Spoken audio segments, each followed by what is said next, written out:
Tēnā koutou katoa. I'm Alison Pask, and today it is a great pleasure to be hosting this webinar with today's celebrity guest, Nadia Lim. Nadia needs no introduction to us. She's trained as a dietitian. She trained in nutrition at Otago University. We all know she won MasterChef. She was founder of My Food Bag, has two absolutely gorgeous boys, and now lives in central Otago on a working farm. It's a delight to speak to you today, Nadia. Welcome. Yeah, you too, Alison, and hi everybody. And thank you so much for inviting me to this session. And yeah, hope everyone's having a good day and hopefully you get something out of this today. Excellent. Have you got a lovely hot central Otago day today? No, actually it's we're, like you notice, autumn's definitely in the air. Yeah, we had snow, a little bit of snow in the mountains yesterday, in fact, so getting pretty cold now. Yeah, that's yeah. Well, about a year ago, there goes your husband in the background, I think. Good morning to you. We're about a year ago, you made a move from the city to the country. And we'd love to hear a little bit about your new home. And I see you're sitting in your own home with that beautiful produce and kitchen there. Do you fancy letting us have a bit of a closer inspection? Oh, sure. It's pretty messy. Yeah, well, if anyone watched the lockdown TV show, yeah, this is the kitchen that it was all filmed in. Carlos filmed it on my iPhone. Yeah, amazing what they can do. But yeah, and I've just been collecting all the tomatoes from the hothouse today. Yeah. Do you grow those tomatoes from seed? Oh yeah, absolutely. Everything I grow here in my garden, well, pretty much everything, about 80–90% of what I grow is heritage or heirloom. So yeah, grow it from seed, and I'm able to then collect the seeds for the next season, for next year. And is it the right time to be collecting tomato seeds? Absolutely. Yeah. So I'll be doing some of that today probably. Yeah. And lots of other seeds, the sweet peas and other peas I'll be collecting, and the beans. Yeah, quite a few things to collect now. Yeah. Fabulous. So can you tell us a bit about your farm and your home? Why did you move from Auckland to central Otago? What drove you? So Carlos and I met 17 years ago at Otago University at the Cook. During O Week. I won't say anymore, but we going back that far, like we always knew that we wanted to move to this area. Carlos is a fourth generation farmer, and he always knew that he wanted to return back to the land. So his professional background was in marketing, but he always knew that one day he wanted to go back into farming and help the industry, because they have had it quite tough for a long time. It's always been real hard work being a farmer, and you don't get much back for it, for the amount of work that you put into it. But he could always see other things and ways that we could be doing it, and then that combined with my passion for really good quality nutritious food, and also I have a real interest, an innate interest and passion for nature and how things work in nature and how that connects to our food, and how it affects us. It just made perfect sense now that we'd been involved in food business and food media and cookbooks and teaching. I was always involved in what was on people's plates with My Food Bag and the cookbooks and the TV shows and things, and showing people how to cook with those delicious ingredients. But I always felt like it was time to step back behind the plate and also help New Zealand with that journey that goes on behind the plate. Yeah, I've always felt a deep responsibility, I guess, to be involved with food production as well, because it is such an essential part of human health, how your food is produced. Yeah. And knowing where your food comes from is so important, from paddock to plate. That's right. And I'd say most people, by no fault of their own, most people just don't understand how it gets to your plate. Yeah, I think it should be mandatory in all schools to teach children how to grow, harvest, and cook, good nutritious food, because it would make a huge difference. And hence, one of the charities I'm heavily involved with is Garden to Table, which does exactly that with primary school children. And from the outside, a lot of people often think, oh, that's that's a lovely thing for children to be involved in, to have a bit of a gardening class and cooking class, but it's so much more important and much deeper than that. If you are serious about our food system and what we eat, what we put into our bodies, and sustainability, and making sure that it's going to be sustainable for future generations to come, it all starts with how do you understanding how our food grows. And as you would know, I'm completely utterly obsessed with our food and everything that goes with it, and I would have conversations going around and around and around in my head about how are we going to solve the world's food problems? How are we going to feed people, have enough food to produce, to feed the growing population? How are we going to cut down on chemicals and synthetic fertilizers that are being used that are just not great for the environment? How are we going to grow food sustainably so that we can keep doing it year after year after year without depleting the soils? How are we going to cut down on packaging? How are we going to cut down on food miles? Like, there's all these issues at the moment around food. How are we going to make sure that our food is actually high quality, that it's got very nutrient dense? How are we going to do all of this? How are we going to make sure that we've got a wide variety of different cultivars when it comes to our fruit and vegetables as well? How are we going to do this? There's so many things to think about. And I'd have conversations that went around and around and around in my head, looking at all different solutions and thinking, what's the best way forward? Should I be supporting this or that, or investing in this or that?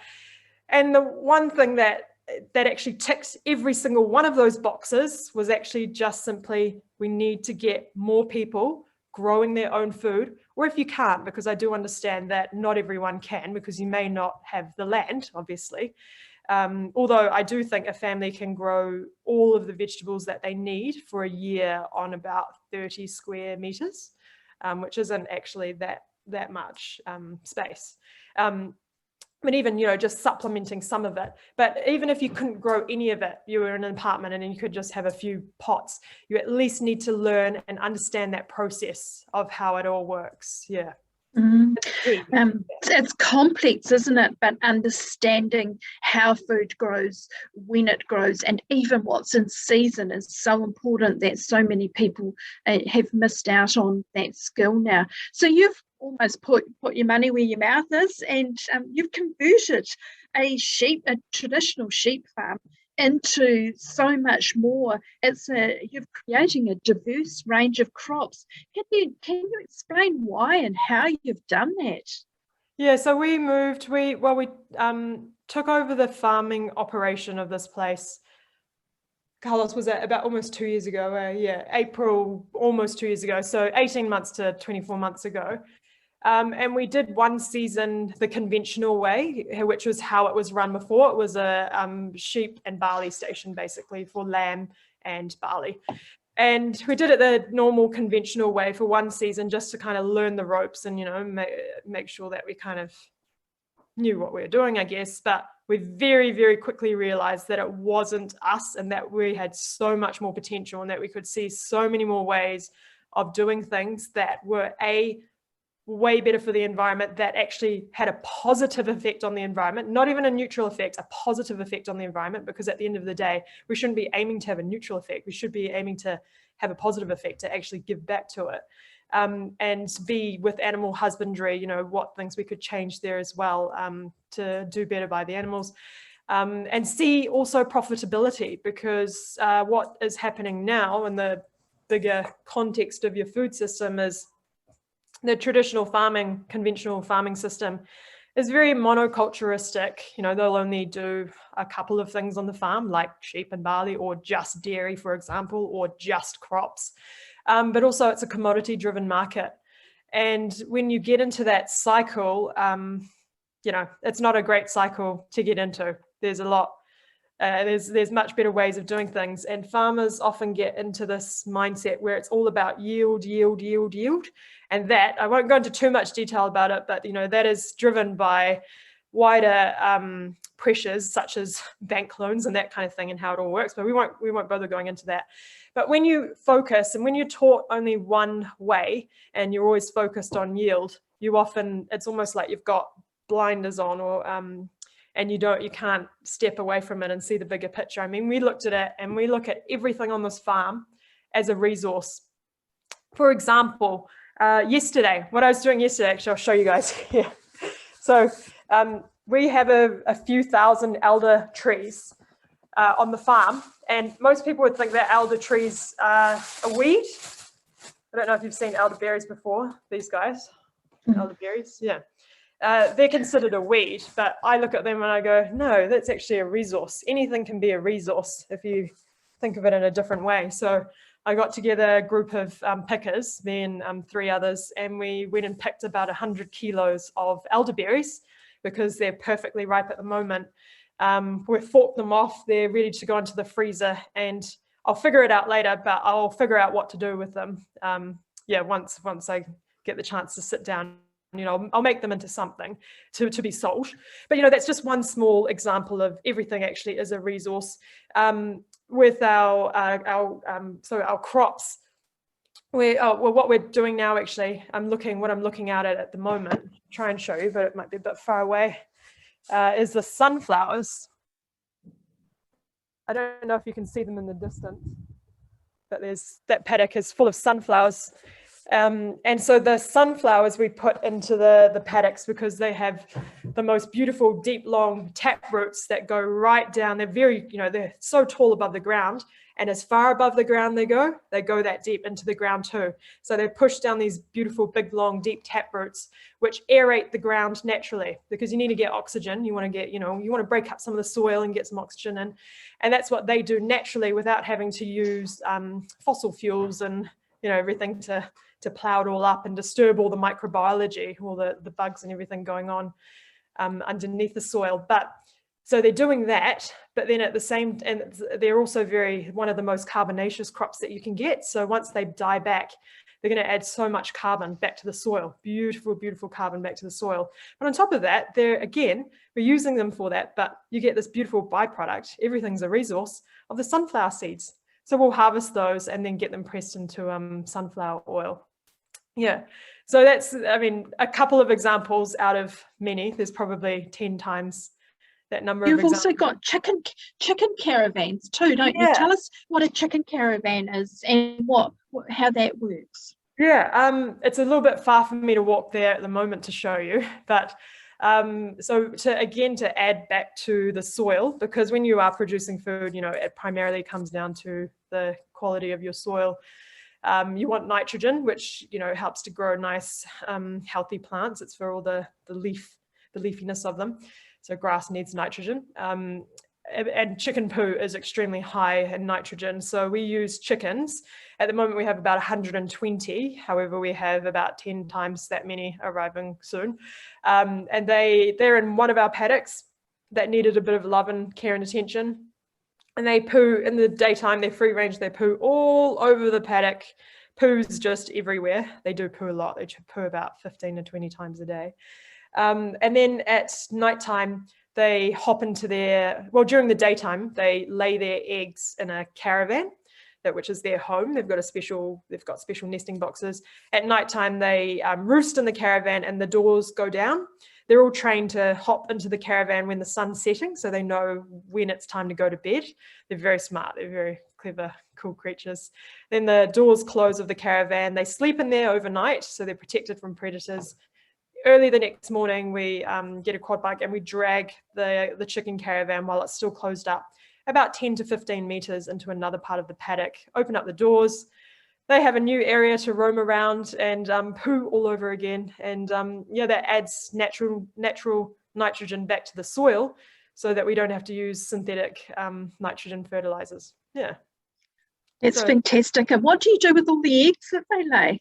Yeah, we get a lot of eggs, so much so that I'm actually a bit over eggs. Eggs used to be one of my favorite foods, but I think I collect them pretty much most days. I do 80% of the egg collecting, and so now I'm a little bit over eggs at the moment. I need a bit of a break from it.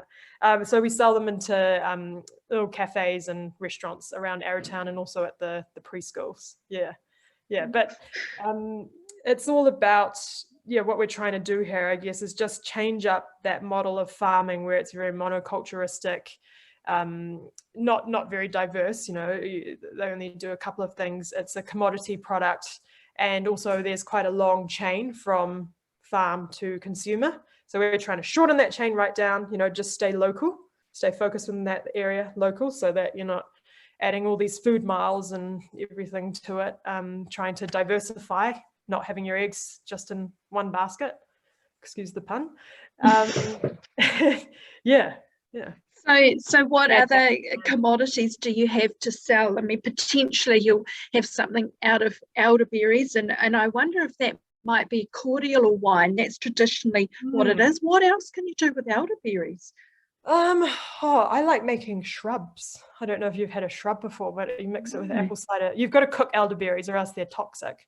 So you have to cook them. But then I quite like mixing them with apple cider vinegar, and some sugar or honey, and it makes a really good kind of like a tonic thing, I guess, that you can mix with soda water. Yeah. So I'm not quite sure yet, but something. So you've almost got a lot of honey. Yeah, so we do honey as well, and then we do lamb. Of course, we have a couple of thousand sheep, so we do lamb, wool products. I'm trying to bring back wool because it's one of the most sustainable natural materials, obviously, along with cotton, hemp, and linen. And I think it's crazy that farmers they lose money on wool at the moment. You lose money when you shear your sheep. You have to do it for animal health reasons. But in a world where everyone's going on about wanting to be more sustainable, and people are happy with having a little reusable shopping bag, when they go do their groceries, which is great. That's great. But it's a small thing compared to having changing, if everyone could have wool carpet instead of synthetic plastic carpet. And what about all the clothes that people wear? I mean, most of the stuff out there is synthetic microplastic crap, that leaches microplastics into the waterways. And everyone wants to be more sustainable, but yeah, there's a lot there that I think needs to change, with natural fibers being used more. Yeah. And so do you have any plans to set up a little shop front or gate front store? Yeah, we'd like to do something like that in the future. I mean, at the moment, it's very much focused on converting the whole farm, which we've converted from a conventional operation to what you would call a regenerative operation, and much more biodynamic, of course. But that'll be hopefully down the line in the future. Yeah. And is that going to be economic, do you think? If you didn't have other sources of income for you, could somebody live a sustainable life doing what you're doing? Well, that's the thing. So we are dead set on you've got 3 tick boxes, right? If you want to be a good farmer, these are the 3 things you have to tick off. First is make sure that you're improving the environment, that you're actually adding back, that you're having a positive effect. Second thing is animal husbandry, like absolute respect for your animals while they're alive. You need to give them the best life. They're giving so much to you. So you really need to ensure that whatever you can do, you give them the best life that they can possibly have while they're alive. I know the part's not very nice, but that's food production for you. And thirdly, and actually on that, I would also say, animals are a key part of the ecosystem. You can't have a great, for example, with our crops, we put our animals over them once we've harvested to poo everywhere, but to also eat down the weeds and everything. You need them in the system. That's what makes a good farm. If you're just you've only got crops, like grain, you're going to have a lot more inputs, a lot more synthetic fertilizers that you've got to add back to the soil. But the third really, really important thing to make it truly sustainable, a truly sustainable operation, is it's got to be profitable. If you don't make money, no one else is going to do what you're doing. No one's going to do it. So you're not going to save the food system. So those are the 3 things that we're so focused on, but we're, you have to make money out of it, or else no point in doing it. It's not truly sustainable. But one of going back to that system, that changing that system, and how everything's always been focused on yield. I mean, you don't bank yield at the end of the day. You actually bank dollars. So if you can have less external outputs, such as synthetic fertilizers and sprays, that's because they all cost quite a lot of money. They cost quite a bit of money. So you can have less of those. And yes, your yield might actually be a bit lower, but at the end of the day, you still actually make more money doing it that way, because your costs are so much lower. You haven't had any costs. You've just used your animals, whatever resources you've got around you, rather than using external resources that you've got to pay for to put on the farm that also aren't great for the environment. And yes, you might get a bit of a lower yield, but you still, the profit that you bank is the same, if not more. So yes, you can do it profitably. Yeah, but you got to think outside the square. You can't just follow what's always been done. The world's always changing. Systems are always changing. Everything's always changing, and you have to be intuitive and be a really good observer of your land, because there's no one method that fits all. It's the same as when it comes to eating. There's no one diet that fits all. No such thing. Can't tell someone how they should eat, because it depends on their genetics, their physicality, their spirituality, their cultural, and their geography. Geography is a really important one that I think people miss out on a lot of the time when it comes to eating. But it's the same thing with your land. You can't have one way of farming that fits all. You've got to be a very good observer of your land, know your land very well, test your soil. We test our soil all the time to see what minerals it's deficient in, or if it's got enough nitrogen in it already. If it doesn't, then we might consider adding a little bit of nitrogen to it, or putting the chickens over it. But we measured some paddocks last year. They had plenty of nitrogen in them. So we were like, why would we add more when we don't have to? You gotta, a little bit like people that take vitamin C supplements when they just end up making expensive urine, isn't it? Exactly. Yeah, exactly. Yeah. Yeah, that's there's a question here that says, will we ever see your produce in my food bags? Well, fruit and vegetables wise, probably not, because I can't grow enough for my food bag. Definitely not. But who knows? Maybe some of the other things like the lamb, we might be able to do lamb and probably maybe some grain, because we are, so at the moment we've got the sunflowers, we've got barley, oats.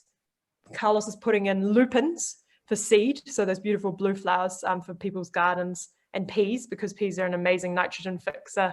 But we also are experimenting. We're doing a bit of a project with ancient wheats, where at the moment, again, this is all because of monoculture all around the world. You know, there's not many varieties of wheat flour that you can get these days, because it's been whittled down to a few varieties. But we've got some very interesting ancient wheats and barleys here, where now we're doing a project where we're multiplying it out. So we only start off with a few kilos, but every season that multiplies out, probably, I'm guessing here, but probably by about 100 to a few hundred times.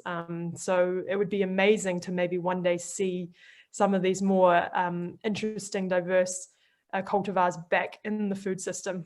Yeah. So where did you get them from in the first place? Oh, it's a bit, well, am I allowed to say? A seed bank, a very well-known and amazing lady who lives in Hawke's Bay, who is a seed collector, and she had got them from another seed bank around the world. Yeah. Somewhere. Oh, that's fantastic. Nadia, this wasn't in our plan, but two people have asked if you could show us how you actually get the seeds out of the tomatoes. Is that, you've got a tomato behind you, are you able to just explain that to us? Yeah, easy. Well, you've got to wait till they're really ripe. So just wait till the tomatoes really ripe, and then it's just a simple case of squeezing the seeds out. I've just put them on paper towels, dry them out. Yeah.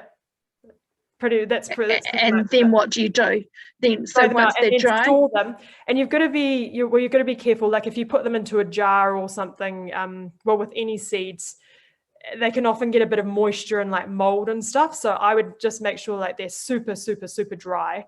And I often store them in like a little brown paper packet or something. But yeah, you've just got to make sure that they're really dry and that there's no chance of, any little bit of moisture or anything. Yeah, some seeds are, like if you want to get more into seed collecting, and I only really collect, I need to learn more about it for different things, but at the moment, I've only really collected peas, beans, because they're all real easy ones to collect because they're quite big. Yeah, tomatoes, yeah, like a lot of the other things like beetroot, silver beet and stuff, I haven't collected them yet because I think there's a little bit more of a process with them, and they're really tiny too. What I've done with some of those smaller seeds, and I'm only a family gardener, I'm not an expert, is when they flower, I cut them off, hang them upside down on a piece of rope with a paper bag underneath, and the paper bag collects the And they collect seeds, down, and some of them are ever so tiny. So it's a fascinating process and so satisfying to be able to grow something like that. So the tomatoes that you grow, would you take, how many seeds would you take from each tomato? So I always pick, like I'll always look for the best plant, and also from that, the best plant, like one of the best tomatoes too, one that's grown the best. And you really only need, I mean, one tomato will give you a lot of seeds, you know, probably 20, 30 seeds or so. So I guess you could do a couple of tomatoes, I guess. And then when you plant them again, like when you germinate them, when it's springtime, just make sure that you kind of weed out you've got to be a little bit ruthless, I think, with, you know, with nature, because you're always looking for the best genetics. And I just, like, when I started, I'd always try and save every single seedling, but now I'm quite ruthless. I'll pick out the ones that have any hint of weakness to them, that aren't looking as good as some of the others, and I'll just get rid of those, so that you're always left with the best genetics. The strongest, yes. Yeah. Excellent. Somebody has asked here, all the diverse produce sounds wonderful. Are you rewilding any of your land? I'm not sure what rewilding is, but okay, so well, our farm, so it's a mixture of like flat and hills. So we keep the flat land, we'll be keeping for cropping. However, we are, again, it's another project that will be started soon, where it's almost like we want to turn each paddock into its own kind of permaculture paddock. So I think it would be really nice to have, you know, a lot of fruit trees and berry bushes within each paddock, which can be for us and you know, some produce, but also for the animals. It'd be really lovely if they can have some too. Other paddocks, we put like a regenerative crop mixture in. So actually our sheep they don't eat much grass. Grass might only form, I don't know, this I don't know exactly, but grass probably forms maybe a third of their diet or so, and the rest is things like the guys out there that I'm looking at, they're eating chicory, and then they've got a very wild kind of crop mixture of plantain, not plantain like the tropical plantain, banana plantain, red clover, white clover, fenugreek, the chicory, and a few other bits of phacelia, a few other bits and pieces in there. We're planting a forest, like a beech forest, in one part of the farm, which can't be used for much else. So maybe that's what you mean by rewilding. I'm not quite sure, but yeah, I guess trying to use, instead of just having pasture, having other things that would grow more naturally there. Yeah. So does the lamb taste any different when the sheep are eating so many different flavors? Oh, I think so. And also it really makes a big difference how they're killed. I mean, the less stress, the better. So our philosophy with the sheep is the more hands off, the better. Like, we don't actually do lambing, so we leave them to it. They're pretty wild sheep, they're Perindales, and so we're very, very hands off with them. We're also doing, we didn't tail our lambs last year because we're quite pragmatic with our approach, and to us it's all about observing your animals and your land, and not just doing the standard status quo that everyone tells you should do. If it was going to be a really bad year for fly strike, then yes, maybe we would have tailed them, but because we could see that there wasn't much of a risk of that, we didn't, so that was just one less thing that we didn't have to intervene with and stress out the animals, but also less inputs. Again, it's less cost, so it's kind of like win-win. And so far it works really, really well. The lambs put on a lot of weight and they're really happy. But I have to, like, hand on heart say our sheep are extremely happy sheep, and they do have a really good life while they're alive, of course.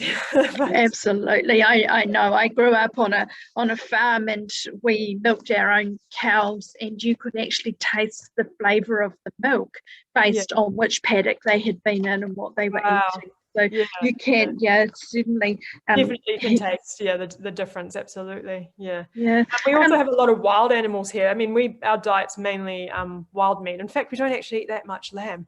I've got, yeah, probably a few times a year, but most of the time, 90% of the time, it's either rabbit or wild boar or deer or goat that we eat if we eat meat that week, because there's so many on the farm and they have to go anyway. And again, people would look at them as pests, which, you know, they do a lot of damage. Like Carlos just sent me a photo this morning of the pigs, the wild pigs, and the damage that they've done to the crops, to the barley. So they unfortunately, you do have to keep on top of them. When we first moved here, we loved seeing a few wild pigs up in the hills, and we thought, oh, we'll just leave them to it. And then 4 months later, about $30,000 to $40,000 worth of crop damage. They really do a lot of damage. So, you know, you have to keep on top of them, but they taste bloody good.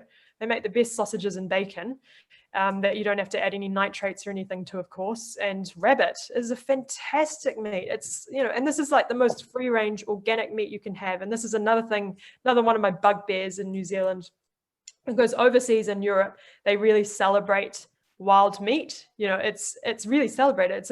It's a delicacy. Over here, you've got people, you know, going out and tent eating and poisoning the land, which is not good for your soil either, and it's horrible for the animals. It's an awful way for them to go. Like, I'm really against poisoning, so we're one of 2 farms in the whole Wakatipu Basin that don't use any poisons. And on top of that, then they're just left to rot on the sides of the hills, which I find is kind of disrespectful and just a waste of amazing resource. So yeah, we eat whatever we can with them, as much as we can, and give it out to friends and family and neighbors. In fact, over lockdown, the Wapiti Foundation, Wapiti is like a big type of deer, a big elk, and they are currently, by Doc, poisoned and left to rot on the side of the hills. But the Wapiti Foundation, the group of hunters, went and hunted them, and then they were processed into meat, into mince packs of like the best quality, like export grade quality venison mince, and 18,000 1 kilo packs from that for free went to the food banks and fed all these families during lockdown, which I thought was pretty cool. Like, you know, that was free range organic meat, like amazing meat, and it tasted so good. And it was, you know, it's a free resource, and it managed to feed all these families. So yeah, I hope one day New Zealand changes its views on wild meat, instead of poisoning things and letting them to rot and being wasted, that we'll actually use them. Yeah. Since COVID-19, we've seen a huge increase in donations to food banks, and it's just fabulous to see. Any plans of writing another cookbook? Maybe you might have got one on the go. What's that? You might have one on wild meat. Maybe. I mean, yeah, possibly. I've got lots more ideas for different cookbooks. So yeah, there'll always be one in the pipeline. Yeah. So Nadia, you're just an incredibly busy person. How do you balance your time between all your different projects, My Food Bag, being a mum, your farm work? Somebody's asked, do you have any tips on how you take care of yourself? Oh, I don't know if I'm the best person to ask, actually. The honest truth is, I don't have time to do anything else, which isn't a good thing. Like, I don't actually have much time. In fact, I don't have any time for me, which is not a healthy, good thing to do. So don't take advice from me. I'm trying to work on that. I feel like, you know, maybe you just go through periods of your life where you have to go, and then hopefully you can have a bit of time to relax. But I mean, I'm very conscious when it comes to the children. Like, I do have some boundaries where I still pick them up from school. I still drop them off to school. Like, I'm still the one that takes them on their excursions and everything. And so I do have kind of boundaries there. Like, I still want to be a hands-on mum. So that's probably where my boundaries are. But yeah, I don't know. I don't know if it's actually possible to do everything. And maybe it looks like it that way from the outsider to the outside looking in that I do manage to do everything, but the honest truth is that I actually do drop a lot of balls. There's so many balls in the air that you're juggling, and you're going to drop some, but I think it's just more a case of deciding which ones you can drop that will bounce back, or that are made out of rubber, or which ones are glass that you really can't drop. So you've just got to, you actually can't do everything, but you can prioritize what things are the most important that you can't screw up on. Yeah. And what would your top priority be apart from your boys? Oh, I think I'm just so driven and motivated to make sure that we've got a good food system for future generations to come. So yeah, that's what gets me out of bed, and that's what actually keeps me up at night a lot of the time too. I have so many, like I was saying before, I just constantly have conversations, and everyone I talk to, people probably think I'm really boring because when I meet people, pretty much the only thing I'm interested in with talking with a lot of people is, what are their perspectives on food, and just trying to and learning more about all different aspects of our world of food. I'm not interested in much else, which probably makes me sound really boring, but that passion is just absolutely wonderful to see, and that passion drives so many of us working in the nutrition field. One of you've alluded to your love of garden to table, and you're an ambassador for Garden to Table. How do you suggest we get more New Zealanders growing their own food? What would be a number one tip? Well, I think you have to start young. Yeah, I think we'll get, if you've got children, just grow a few things, see how it goes. They'll love it. I think there's a bit of magic that is sparked within children when they see a tiny seed growing into something that then they can then take something from and eat, and that you just don't know what that will start in their brains and how they will be able to apply that to so many other things in later life. I think it's so just start small, just go for it, just start small. But I think it'd be amazing if government could be supportive of programs like Garden to Table in schools and make it mandatory in the school system. Yeah, the essential life skill of how to feed yourself good food. Yeah. And how do you think that food can be distributed more equitably? How could food be distributed more equally? Well, again, I always think, it comes back again to that education thing in the beginning. I would also, from a different angle, I'm a big supporter of things like the sugar tax, where you would be making less nutritious foods, not so having a tax on them, but then doing the opposite to really good healthy foods like fruit and vegetables, and taking the tax off that, for example. So I think it's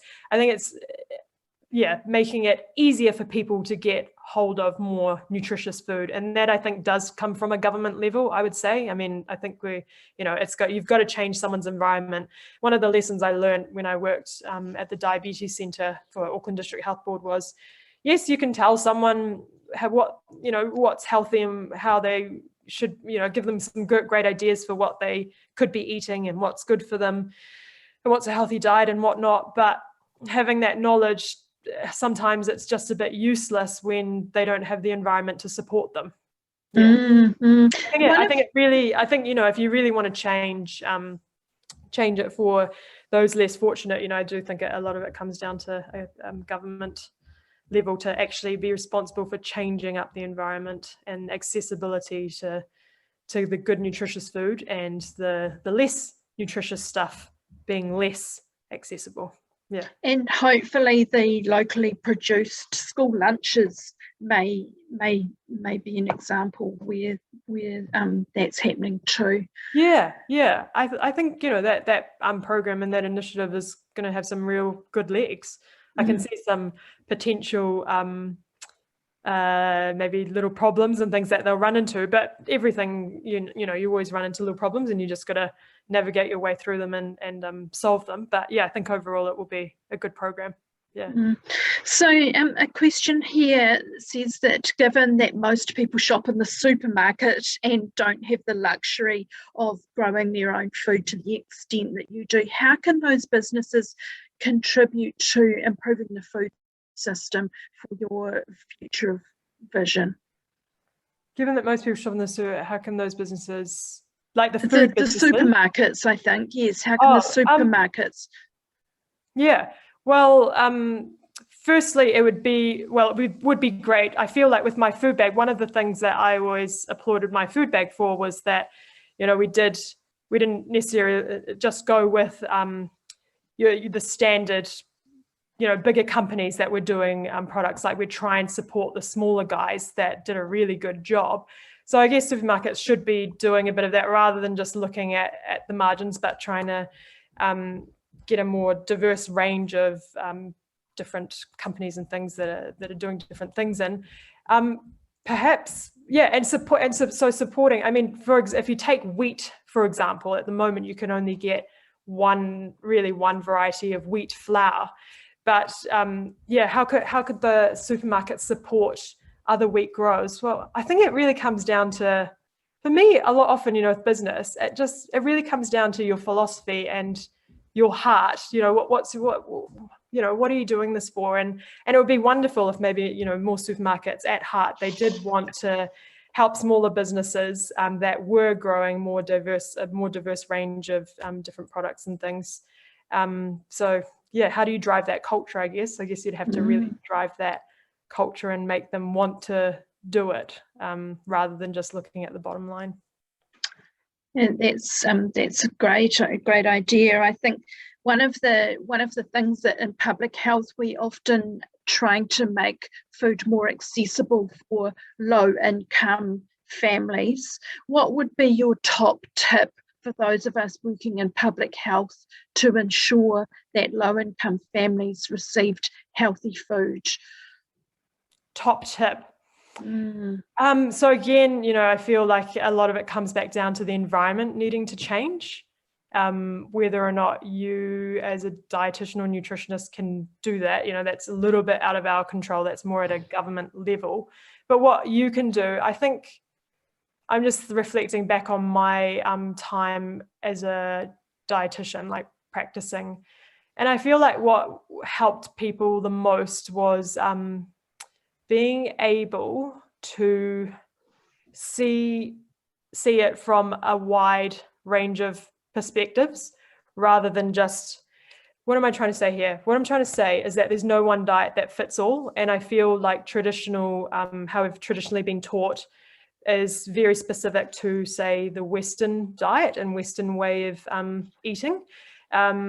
Whereas like there's no one diet that fits all. You can eat in so many different ways and still be really healthy and have a diet that suits you, that's best for your makeup. So just maybe almost having that wider perspective on how there's so many different ways of eating, you know, whether that's frequency, types of food, you know, the makeup of carbohydrate, protein, fat and everything, and being really open to that. And that's what I feel would help people the most in terms of them eating, because I wouldn't be very prescriptive with with the type of diet that I'd give them, because it would always be very much, what do you think is best for you? Let's find the answer that works best for you, rather than me telling you, because you're at the end of the day going to know much better than me because it's your body.